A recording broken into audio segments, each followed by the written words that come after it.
Alrighty, hello every folks. So something a bit different today. Recently a friend has gotten into Armored Core and was making a few videos and streams and things over experiencing AC3 for the first time, and recently had made a intro cinematic tier list here over on his channel. So by the way, if you've never watched any of Regdren's videos before, he's done a lot of cool things. With a bunch of different strategy games, with a bunch of different genres. He does a lot of shmup type stuff, which, by the way, actually one of the ones that he did a video on not that long ago, kind of setting up to do a blind Iron Man of, just to kind of see how it goes, because it looked really cool. But anyway, does a lot of niche stuff over there, and so wanted to do a, as weird as it is, one of these reaction type of dealies to their intro cinematic tier list. So let's go ahead and see how this goes, because like I said, he just tried AC for the first time recently, and curious to see how this went. Here we go. Let me just get out my notes as well, and I hope that this will be at least a little bit fun to watch. Usually tends to be interesting. I found that this tier list with the Armored Core games, like so, but I did have to remove the 5th tier and rename the middle 3. The first one was default 9-breaker tier, and I thought that was pretty funny, so I left that as the top one. And we're going to go through all of them in order of release, as far as I can tell from the Wikipedia page. Fair enough, like the tiers. I did watch all of these, so here we go. Armored Core 1, the original. Well, it would be weird if Armored Core didn't at least make it into the AC tier. It is very good at showing off what it's supposed to, how you customize stuff, and you go and fight other ACs as a main part of the gameplay. Also, this was pretty early in the PlayStation 1's life cycle. It was probably, I think it was very recently released, so getting together the tools to produce a really good cutscene probably just couldn't happen at the time, right? Also, brief little interruption here. I don't know if they're going to mention it, but it also had a tendency to reference RoboCop a bunch throughout all of it, but honestly would agree on every point on that one. Does everything that it needs to. I think they worked really hard with what they had and did a pretty good job with it. I like the little touches, like making the enemy AC parts available as the selection when the main character was putting that mech together at the start. Oh, that's a good point. I never really even thought about that one. I guess they collected them. So that's pretty cool, too. Next we have Project Phantasma. I have bad news for you Phantasma fans. The game may be good, but the starting cutscene is half the size. It shows basically no combat. The one thing it has going for it is that it does show off a really cool tank AC briefly. And the weird part about that tank AC, though, is the fact that it's impossible. He basically uses the grenade launcher cannon arms, except for whatever reason he has hands on them. That thing always kind of freaked me out. Anyway, moving on. But that's not enough to carry it out of MT tier. Now, on the other side of things, we have Master of the Arena, which is obviously going right at the top here. It has a very nice build-up of tension. It has a very menacing featured AC. The factory scene is really cool and kind of the logical next step for that customizing an AC scene from the first game. And it also shows off lots of different weapons. The only thing it's kind of missing is a full fight between ACs. Fair point, though. At the time, I mean, they probably couldn't really properly make that happen. It probably would have honestly been a bit lamer if they went down that road.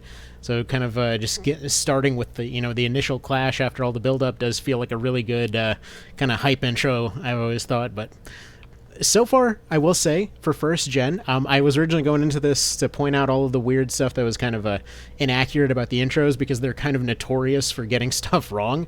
But yeah, for that one in particular, for Master of Arena, it was mostly on point. With the exception of where they have two laser blades actually clashing off each other. Apparently, that was a planned feature at some point. They never got around to it. Moving on. But overall, I think it's very well put together, and so it goes in the nine breaker tier right here. Armored Core 2. Armored Core 2, that cutscene is pretty good.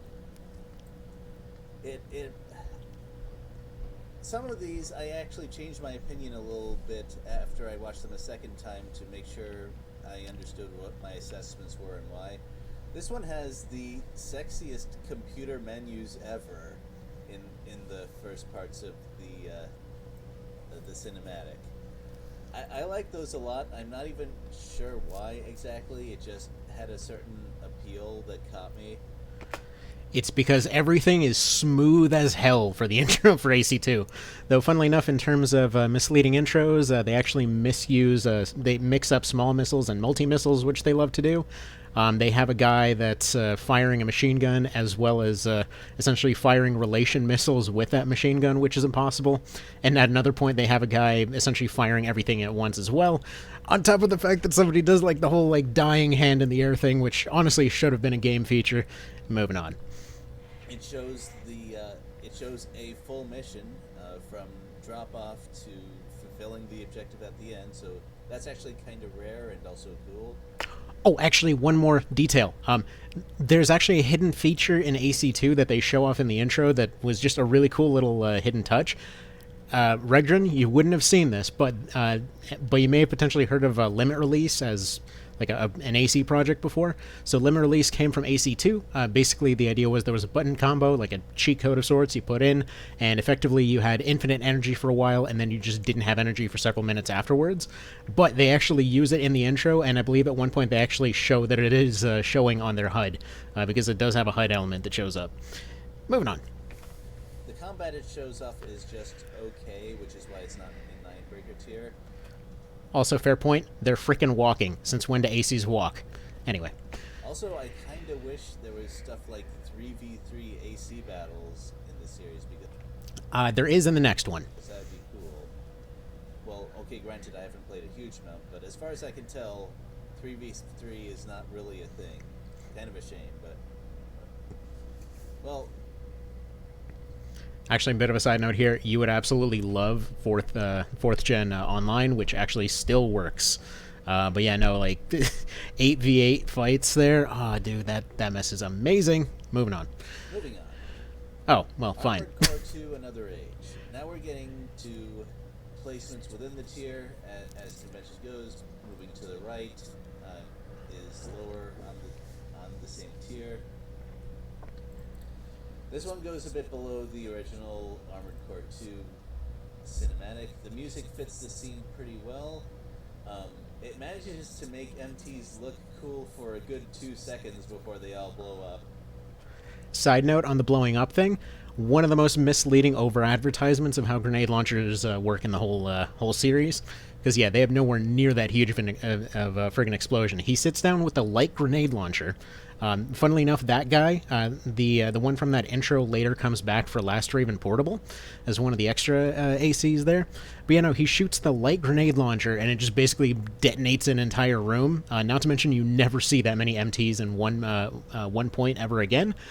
There's one mission in Master of Arena and another one in Another Age, both in very similar kind of more or less bland settings, that came close, but that's about as close as it gets. The only time you ever see that enemy density in total is going to be like the end of Nexus or once you get into 4th gen. The AC design is pretty boring. I like showing the more outlandish stuff like quads or tanks every now and then.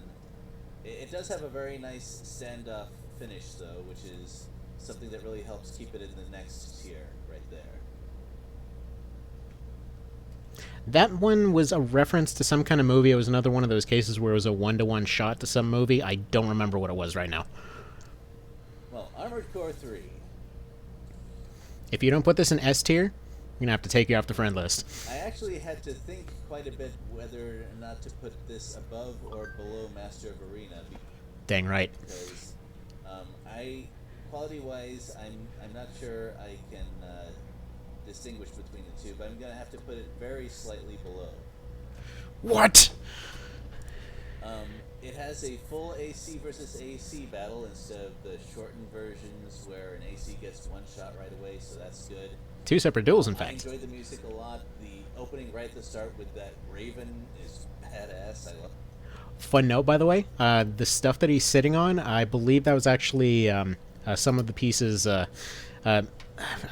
If you look at the back of it, it's essentially the wreckage of the light AC, I believe. Of it. The property damage is a little bit over the top. I think that alone is the thing that puts it a little bit below Master of Arena. That part seemed a little bit silly to me. It was, though technically speaking, all of that stuff does end up being possible. A quick little note here, not everyone in the AC community is aware of this one, but AC3, when they were first making it, they originally envisioned many of the ideas that later had to be reincorporated in later parts of the series. So, for example, when he gets his howitzer arm blown off, both gun damage you see the arm getting blown off. That comes up in Last Raven. You see the laser gun getting shot out of his hand at the end. That comes up in Silent Line. You see the building destruction and everything else that partially comes up in Silent Line, but it's like the whole wreck in several buildings as you're going through. It starts being far more of a focus in Nexus, though it is available through much of the series, and then just sort of becomes a regular thing going through the series as they go on. They just didn't really have the tech for it yet. Additionally, you see bits and pieces like where technically they had the idea of how exceed orbits work. So like the big guy will use his orbits properly, and you hear the sound for the light guy using his exceed orbits when he's firing his laser at the end. So he uses the same effect from the light EO that he's got equipped, but they forgot to animate it, presumably, or maybe they just didn't put it in there. Moving on. Otherwise, that's the only part that I can even slightly criticize, though. This cutscene, I love pretty much everything about it. Next is Silent Line. That's a game that I'm not very familiar with. If you've played AC3, you're familiar with Silent Line. I'm going to put it below the Armored Core 1 here. Okay, hello Eternal Singer, good to see you. Maybe you'll catch a little bit of this tier list. You can kind of get an idea of where it's going already. I appreciate the different battle point of view and the use of confusion without switching to a completely different scene every 2 seconds. So achieving that effect without causing me a headache, it gets some points for that. It also has some cool weapon arms. Funnily enough, those weapon arms are not usable how they show them. I believe, if I'm not mistaken, the ones that he's using are the lighter grenade launcher arms. And yeah, you can only fire them 2 or 4 at once. You can't do like one and then the other. That's something that didn't end up coming up until later on in the series. But actually, okay, I'll wait for him to finish because it's an interesting story with Silent Line's intro. But even so, I'm not a huge fan of cutscenes where everything seems kind of... Okay, so it's funny with Silent Line's intro because yes, it is disjointed, but basically the entire thing was trying to be a showcase of like, okay, you just came here from AC3, here's all the cool crap we just did. So they tried to show off the weapon arms. Those were just kind of like, hey, we have new weapon arms. When you see the little drone pop up shooting bullets instead of lasers, that was just basically letting you know, hey, shell EOs are a thing now. You see the guy hold up a shield to block a blade hit. I mean, a standard blade probably wouldn't wreck that shield. And also, that's not really how the shield mechanic worked. And, well, I guess later on it changed a little bit. But point being, that shield will be able to take a lot more damage than just the one blade hit there. You saw some different evasion mechanics, though. The Pegasus that she's using, the back boosters to fly around, that's like you can't really adjust that quickly with those things. You can go ridiculously fast. You basically double your speed. They weren't really the greatest, but it was still a cool part all the same. But point is, when they do the missile dodge, they did add accurate missiles in this one, though I think there was once again some communication between the art team and the people animating, because yeah, them suckers do not do a full U-turn and come back and follow you again.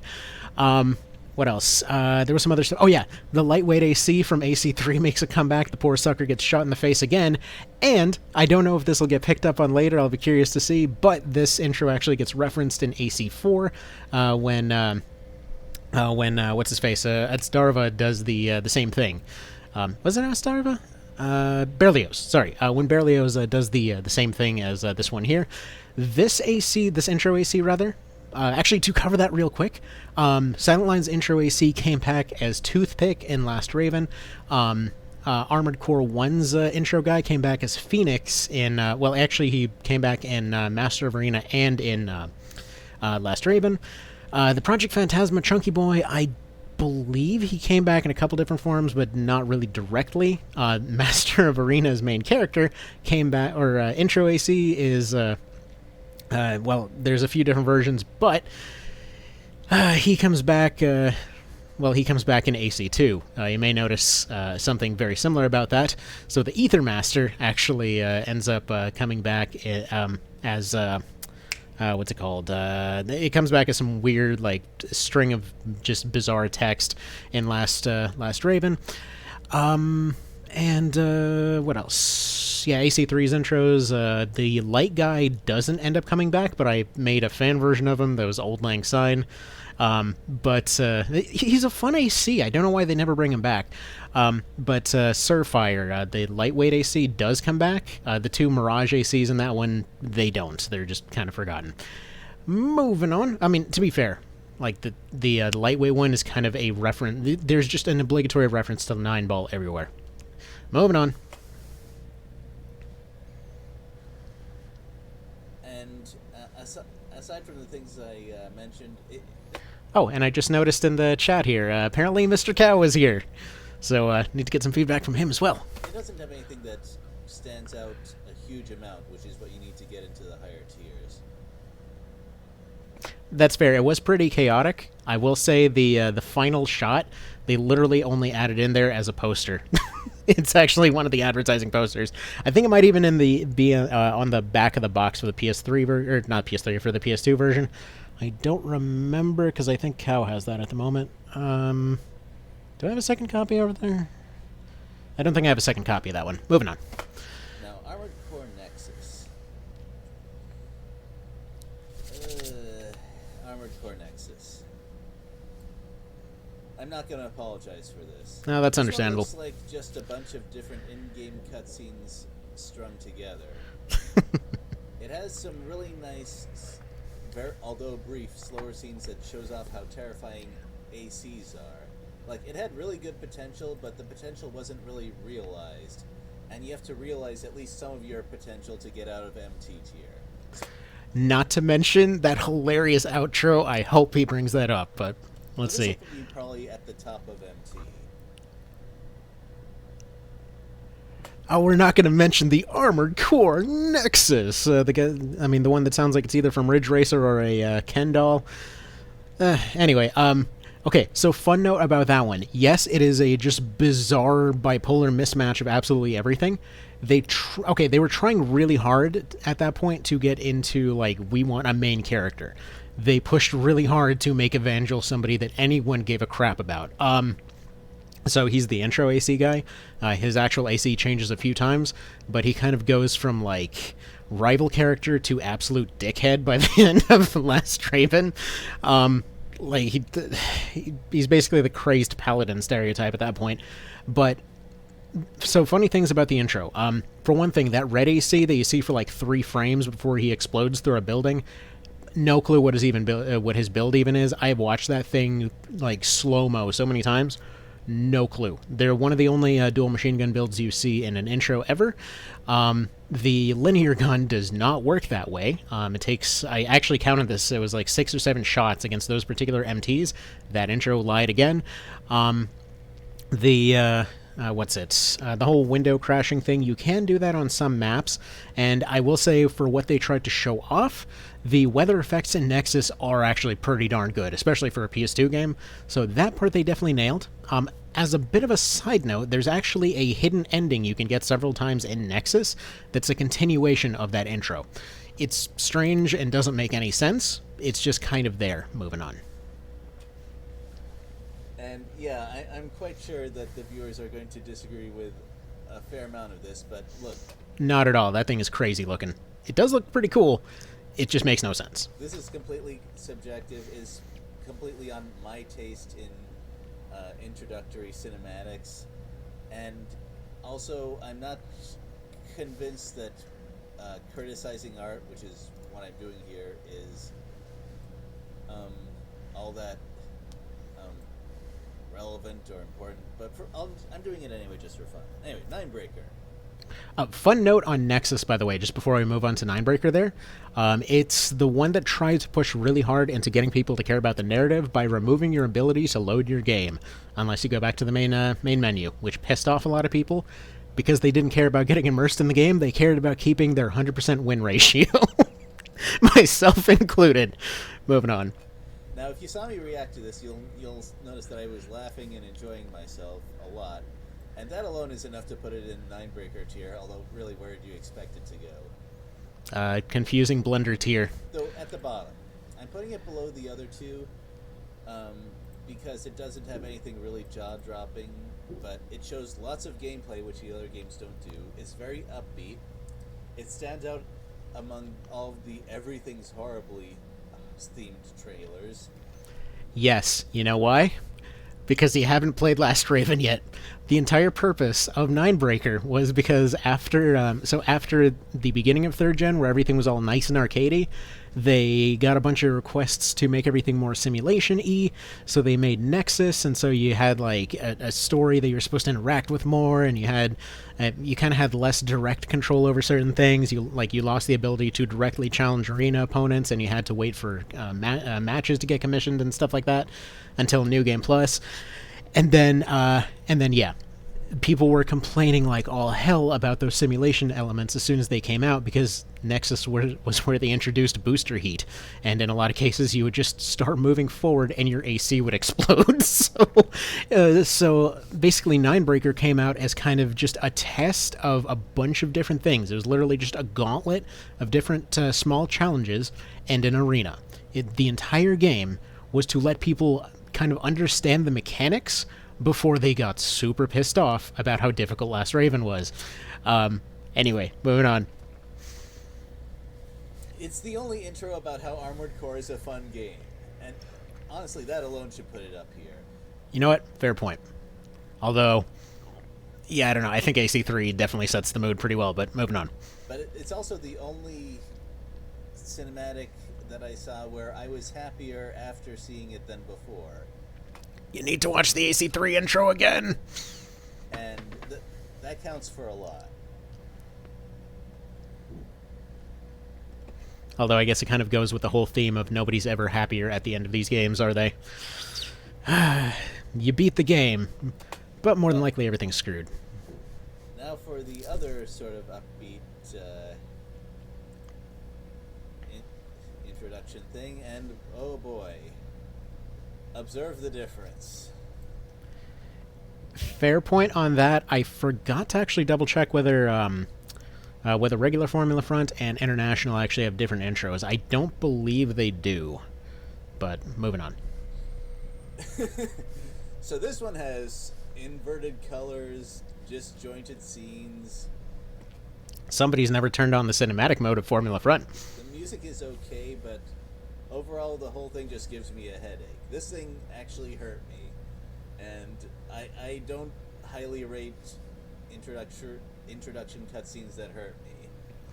Fun note, by the way, you haven't seen some of the effects on that cinematic mode. If you hit circle while playing any match in Formula Front, you just basically cycle through a bunch of those same filters from the intro. Actually, most of that is made using in-game stuff, hilariously, including one where you can basically go into a grain filter over a night vision filter, splitting into 9 different sections of the screen going on at the same time.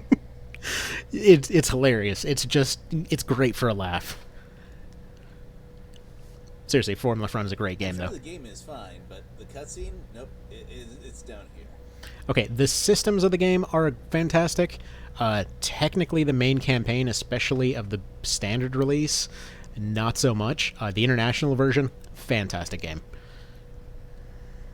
Armored Core Last Raven. Alright. Armored Core Last Raven. Remember when I talked about how I don't highly rate things that are designed to hurt me? Well, the start of that cinematic was very clearly designed to hurt me, and I don't appreciate that. Which is a shame, because it has some other things going for it. It has... So, I'll cover it in a second. Weapons. It has a good atmosphere for the plot line. The fight looks really brutal, which is good. But it's also incredibly depressing, and in my completely subjective rating, I'm not a fan of ridiculously depressing stuff.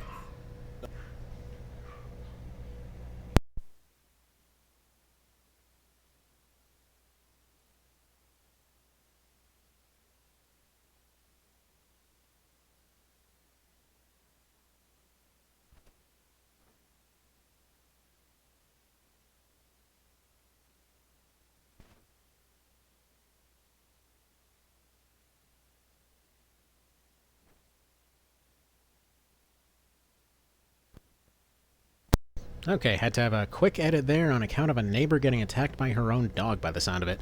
But yeah, as far as everything that was said, though, basically what's being said is that, yeah, it's the perfect intro for this game. Moving on. But really, the thing that lost it the most points is that just a visual and audio noise attack at the start. I don't like that. So, I feel like what they were going for on that one was a very simple message of like, here's what was here the whole rest of the series.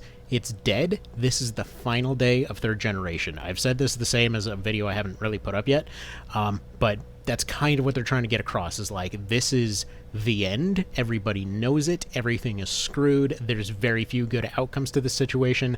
The series has been here before. We're here before. That's just kind of how it is.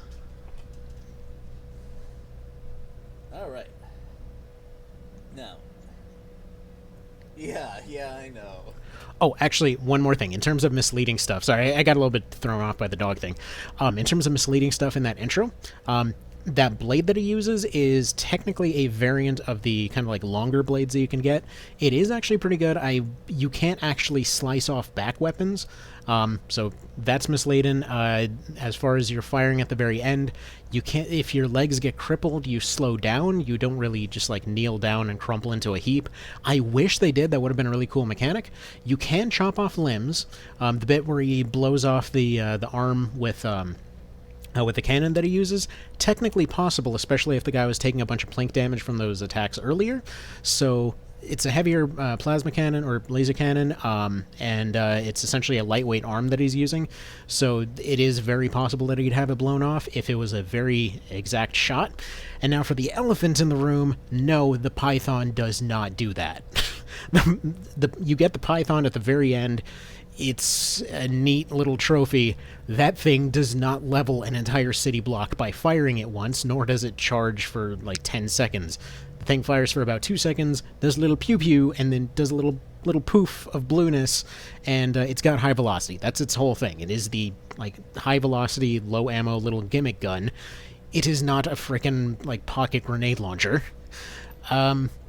Let's see, aside from that, there's somebody apparently thinking they're in 4th gen already, firing a missile launcher and machine gun at the same time.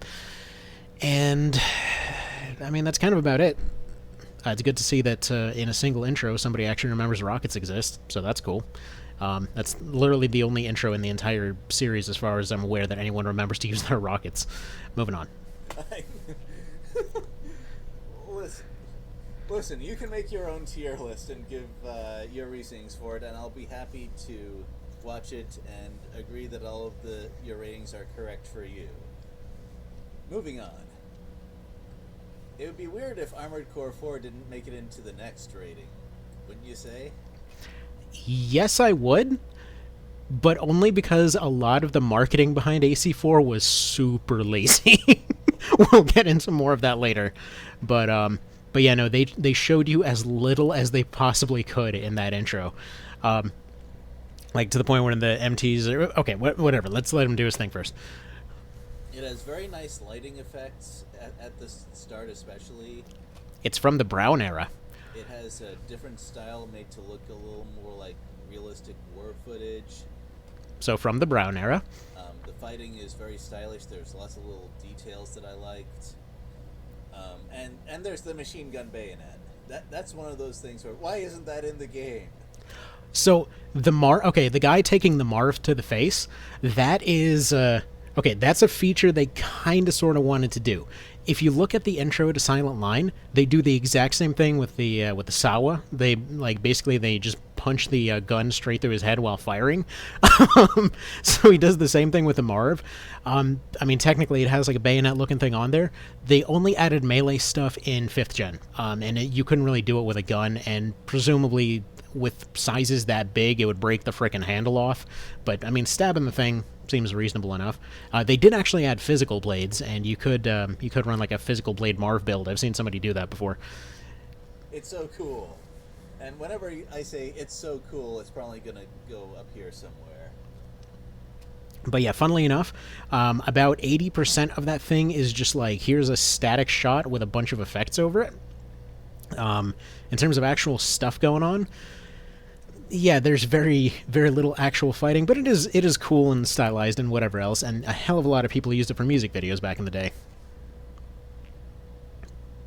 Personally, don't care for that one too much, but that's because For Answer does it way better. And on the other side of things, well, actually that's a little... I agree with the guy that said that they'd put it in AC. I have this zoomed in, so you probably don't see the chat. Armored Core doesn't really... Armored Core 4 doesn't really belong in AC. I think Armored Core 4 Answer does. What? Lets me put it all the way to the left. It's not letting me do that. Alright, that's the first strong disagree. Let's see this. This one is very oppressive, which... I mean, it aims for that and does it pretty well, but there's only so much pale that I can take. Everything is extremely washed out, and yes, I know looking bad because of the oppressive storyline is an artistic choice. Okay, a quick little note on the washed out thing. That was kind of just the entire game. So part of the reason that everything looked so washed out was because they went for... So for that one, it was less... let's try to fit it into the storyline, and more... it was actually the optimistic one. One of the more optimistic ones in the series, despite having the single worst atrocity ending in anything I've ever seen ever. But the general idea was after 4, like 4 was really, really oppressive, and it still had like world governments and whatever else, and then 4 Answer is kind of supposed to be the corporate utopia that took over afterwards. So there's just crap loads of money being thrown everywhere, giant walk-in mechanical cities and crap like that, and I mean, yeah, it sucks, but it looks really shiny. So it's basically supposed to be that there's a lot of interesting skyboxes. Like the sky clears up so much after 4. During 4, they're kind of worried about pollution, and in certain areas you can't even use your shield because it'll pollute the area. By the time FA rolls around, there's so much of it around that they're just like, screw it, whatever, just everyone do whatever the hell they want. So you see giant skyboxes, everybody can do whatever they want. It's all about giant spectacle and things like that. But as a result, it was weird for color balancing to really work out, so pretty much everything looked strange under some light. So, yeah. You had the mechanical cities that were all brown. You had the main character that was all white. You had a lot of the actual online players that were showing up looking like rainbows with frickin' anime girls painted on their cores. Anyway, moving on. Let's see what else is said. But that doesn't mean it doesn't still look bad. There has to be some accountability here. Actually, fun note, on Washed Out stuff, they reused part of AC4's intro. The featured AC is, of course, extremely stylish, which is why it goes at the top of the AC tier. But this one doesn't make it into Next. See, personally, I would have put it. I would have swapped For and For Answer, because the way that it ends up going, it has this whole big build up to, like, okay, you have the AC being put together, you see all of these new mechanics, and what they were trying to show off was how different Nexts are compared to ACs. Since in 4th gen, you're essentially getting all these different features. You see this, the shield features featured prominently, which that scene from AC4, yeah, that was just plain sickness incarnate. But for Answer here, they wanted to show more in terms of the mobility options, so they were showing you the Vanguard Overboost at the very start. They were showing everybody setting up to go do one of the boss fights of the game, at which point he basically goes in, and he just like blatantly rushes into the thing, gets completely friggin' owned, and then they want to show off the second feature, which is the Primal Armor. So basically you have a mechanic wherein you have your kind of Star Trek shield in 4th gen, and you can basically just blow it up to hit stuff around you. So it is misleading that he gets his gun blown off. The spin thing you can't do in 4th gen, but you can do that in 5th gen, funnily enough. They actually added it as a cool thing you can do. That you can shut off your boosters midair, land, and swivel around and fire your guns in different directions.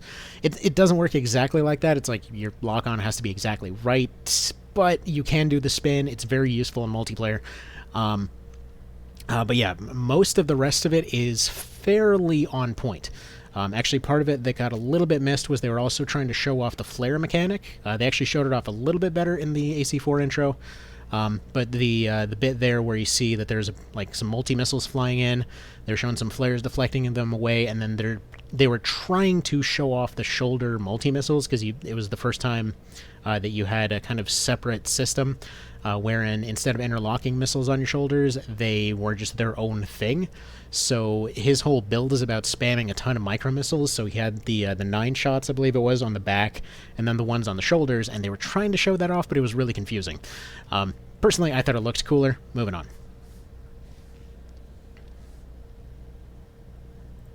And speaking of the AC tier, we have Armored Core 5. That had that thing is so forgettable. I forget what it. Hang on. Right at the edge here, but it manages to stay above, and I'll explain why. Actually, that was the one where it's just a tank rolling through a ruined city. I mean, they show off the drop-off mechanic, so I guess that's cool. So this one has a strong start with that tank AC and showing off how it takes that meaty hit and strokes it off, and this is going to be the start of something really cool. It doesn't really go anywhere. It's evolved into a bunch of unrelated scenes and a couple of ACs posing or firing into the distance. Yeah, pretty much. Though, that said, it's also then the perfect intro for AC5, because that mess is confusing. The main thing that separates this from Armored Core Nexus and puts it a tier above is that it had a strong start before dissolving into those unrelated scenes, where Armored Core Nexus didn't have that. Yeah, I would have definitely put 5 way down at the bottom. Probably put Nexus 1 tier up, maybe. I mean, just the overall rain effects in Nexus. Gonna have to do one of these at some point. I don't know why there's 2 Armored Core 5s in here. That's just tier maker being tier maker. Don't worry about it. How the tier list... this is just how I found the tier list. We're just gonna leave this down here. And then there's Verdict Day.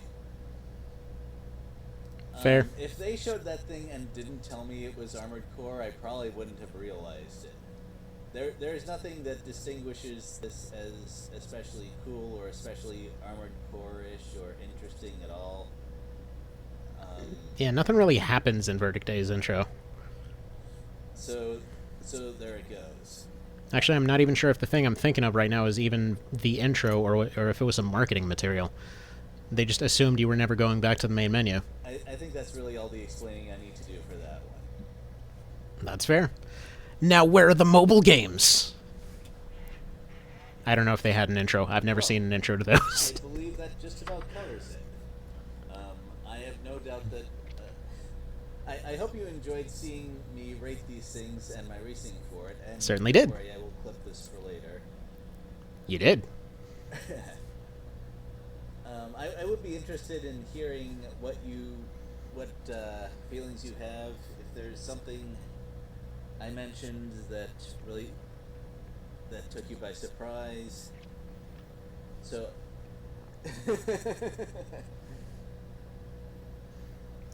So yeah, somebody actually mentioned in the comments that the Zenaida intro wasn't actually mentioned. I haven't seen the Zenaida intro. I just did my search on Armored Core, whatever, intro sequence. Basically, okay, so Last Raven, to kind of explain that one, Last Raven has two intros. After your first one, you have a second one that basically gets you into the story, where it's somebody sitting down inside their AC, and they're kind of trying to check the news. And they're more or less getting exposition dumped with pop-ups.